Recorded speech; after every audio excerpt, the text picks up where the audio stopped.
something like this, this would be an algebraic expression. It doesn't show the operation symbol. Remember, what are those operation symbols?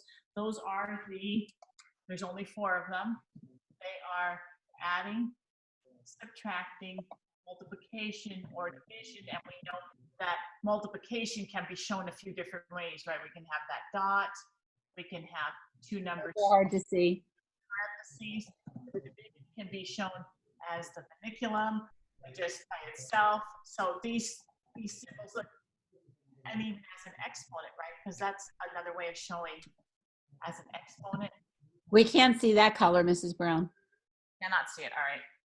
I'll go over it later. But those are the different operations there that you can have. Want me to go over it right now? I just wanted to let you know we couldn't see them. Okay. This one's a little bit darker. Does it show up a little bit better? Yes. A little, right? So pushing 2 numbers together in parentheses or using an exponent all show multiplication, just like this one does show multiplication. I just don't have that symbol there. Okay, and in algebraic, the first part, it contains a variable. And we just don't anymore. We're using the variable, and instead of using a box, now we're using letters instead. And the difference between using a letter and a box is with letters, if I keep the letter the same, then it means if I say A plus B equals 7, I'm telling you that A and B are 2 different numbers. I need to think of 2 different numbers that when I add them together, they're 7. If I put box plus box equals 7, I don't know what you want there because I have a lot more choices. If I say A plus A equals 7, that's different. I'm telling you that I need 2 of the same numbers to make 7. So that would be that in that case, A would be 3.5, right? 3.5 and 3.5 would be 7. But in this case, I'm telling you, oh no, I want something like 3 plus 4 is 7. From this box, I don't know which of these you want, and it becomes a little more confusing. So that's why mathematicians went to letters, because they know a little more detail than just a box or a line.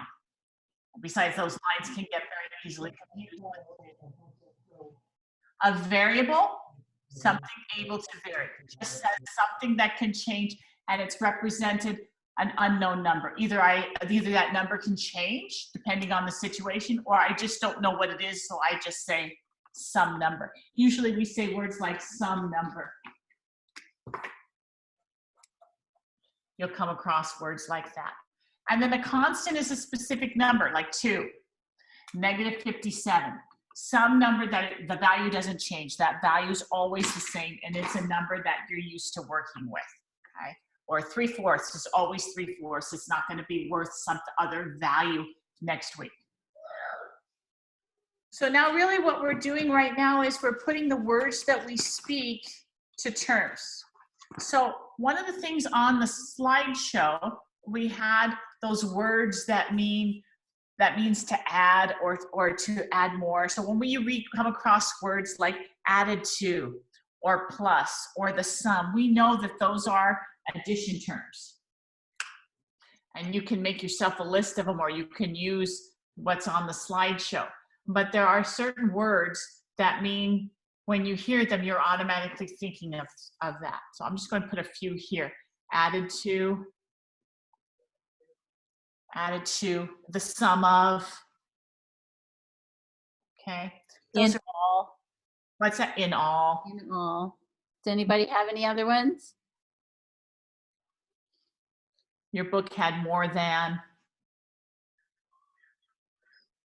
Okay, and when I'm thinking of those terms, they all mean addition. When I come across them, that's what I'm thinking of. So I'm going to be using that symbol when I'm modeling that situation. How about subtract? You might find something as explicit as subtracted from.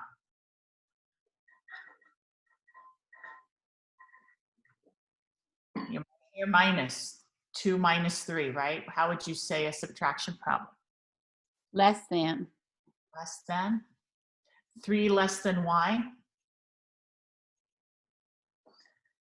And you might hear the word difference, the difference between 3 and 4. And it doesn't mean the shape of the numbers. It's saying the difference of, usually it says the difference of the two numbers. It usually doesn't use the word between.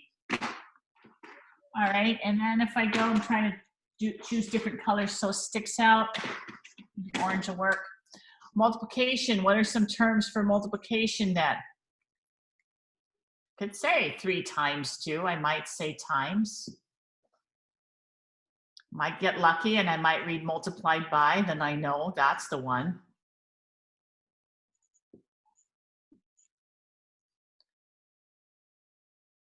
One we need to know for sure is the product of. What's the product of this number and this one? Doubled, tripled. Yes. Double specifically means times 2. Triple specifically means times 3. And whenever I'm thinking of groups, I'm either thinking it's multiplication or it's division. I have to just think about what's happening. Am I getting sets of things or am I trying to put things into groups? Okay, and you said, I don't know if this is the pink that doesn't work. I should have tossed it away. All right, now let's see what we can do for division. Again, you might get lucky and it might say divided by.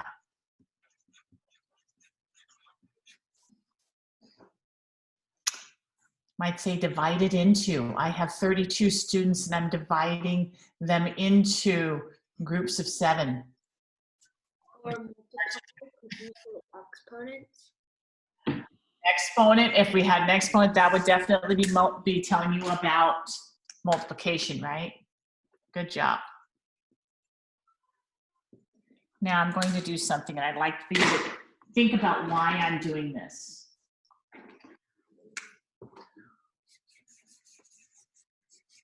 Why would I be drawing around these two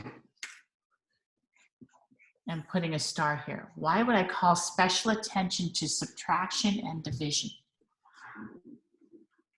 and not addition and multiplication?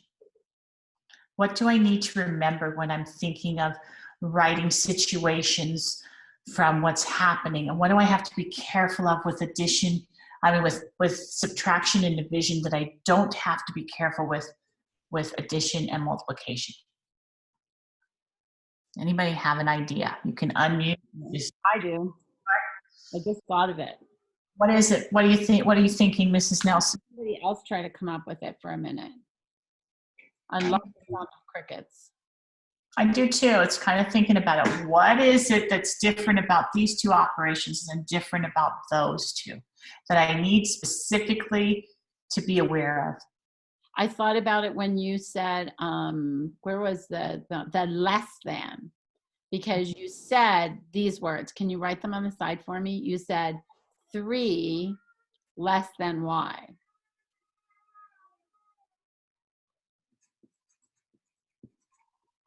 Okay, so I'm going to do that over here. Let's think about that one, and then maybe we can see why we did that. 3 less than y. And you know what we would really get in a situation is less than some number. Is really how it would come apart by. 3 less than some number. Okay, so let's practice. That's actually a great thing to start thinking about. All right, some number. Okay, the minute I read some number, I'm thinking, okay, that's a time for a variable. I don't know what that is. That's a place for me to put a letter in. Sometimes I just go, they're looking for an n number. I'll just change that to n. This then, that's subtract. 3, that's 3. But I have to stop and think, is it 3 less than some number? Or what's another way I could write this? Which is correct? Are they equivalent? Will they give me the same answer? Here's how you check. Let's put a number in. What if it wasn't some number? What if it was 1? 3 less than 1. So would it be 3 minus 1 is 2? Or would it be 1 minus 3, negative 2. They're not the same. Depending how I write it, they won't be the same number. So 3 less than some number. How do I decide which way it goes? You do the way that it is said in the word problem. Correct. But what if this is what it said in the word problem? I like your thinking, Parker. How would I know what come first? What did I start with first? The real question is from this, do you think I'm starting with the 3 or do you think I'm starting with the number? You're starting with the number because it's less than, which means that you need to take away from the other number. Correct. So that's what I have to be careful of here in the subtraction. I can get the symbols, I can get all the symbols, and then I just have to decide which way is it. And the key is, what am I starting with? I'm starting with some number and I have 3 less. I start with a number and I have 3 less. So it is that way. Now, why is that? Why is that got a star too?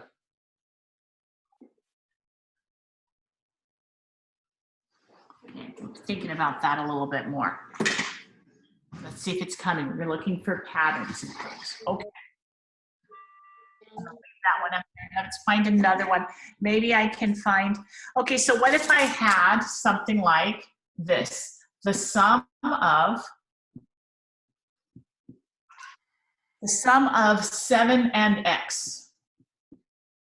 How would we write that? Okay, well, the sum of, I know the operation is plus 7 and x, so I could put 7 here and x here. Would it change the problem if I wrote it this way? So if I put in 1 for x, if I said x was 1, this would say 7 plus 1 is 8, or this would say 1 plus 7 is 8. Would it change the value if I switched it around? It wouldn't, because it's addition. It wouldn't, but I want to get in good habits, because does it matter if it's subtraction? It matters, the order matters in subtraction, but not in addition. So the sum of 7 and x, I can write either way. I like getting in the habit of whatever number they tell me first, I put first. Whatever number they tell me second, I put second. So I don't have to retrain my brain and get lazy and then go back into training when I'm back in the subtraction. But also, that only works in addition and multiplication because of the property. What's the name of the property that allows those two to move? Does anybody remember? I'm moving. Not what it's called. Starts with the letter C.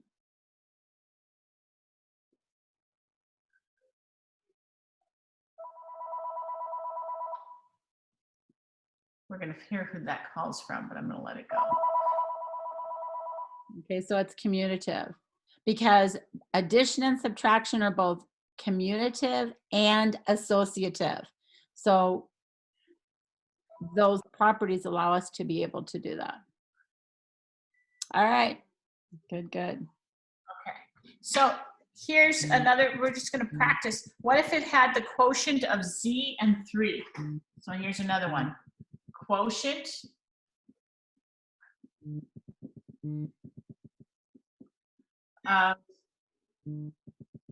of z and 3. Does it really say that? Yes. And here's a little something extra I like to throw in. When I draw my z's, I put the line in the middle, because I was famous for mistaking a z for a number 2. And that z isn't always equal to 2, just a little something extra. So if it's a z, I put that. 2, 3. I wouldn't want to confuse it with a multiplication symbol, so I make my x all curvy. The quotient of z and 3. Okay, so I know I have the division symbol. I know I do. The question is, do I write it as z divided by 3, or is it 3 divided by z? One is right, one is not.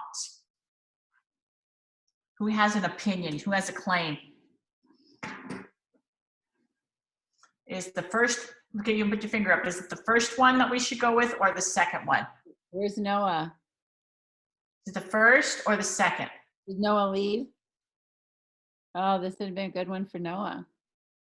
Okay, we're going to follow the pattern here. What did I say? The first thing that comes up, I'm going to write it first. The second thing, same pattern. See, if I go into a pattern, I'm usually okay. I just have to do a quick double check. So the first thing it says is Z goes first. The second thing that was mentioned was 3. It goes second. And remember, I can write this in another way. It would be the same as Z divided by 3. I could write it either way as an expression. By the way, guys, this, see, I was about to make a 2 out of it.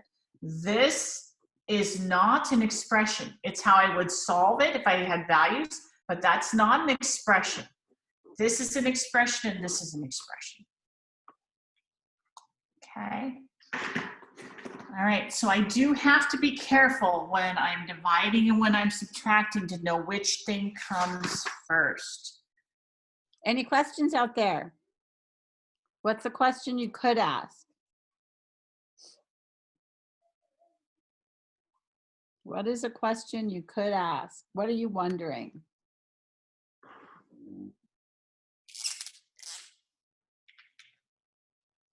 Okay. All right. Should we go a minute to a bar model to model some of these? Is the question, are you finding out what the Z equals? I need some more information. I would need to know something else in the problem. Yep. In order What are you doing in that problem? Correct. Well, this time, this was just a piece of a problem. I was just practicing how to take words and put them in there. So this particular word problem was what I call out of context. I just know this piece. They didn't tell me the rest. Okay. So telling you, she came to school wearing a, and then I didn't tell you the rest. And I didn't tell you why. So I know only part of it. I just got part of the deal. So you're right. In the word problem, if I were to solve it, if I were to be able to tell you what, I would need some more information, some more context. That was a great wondering, Parker. And that's how and why we write modeling and writing algebraic expressions. So I'm going to model with a bar model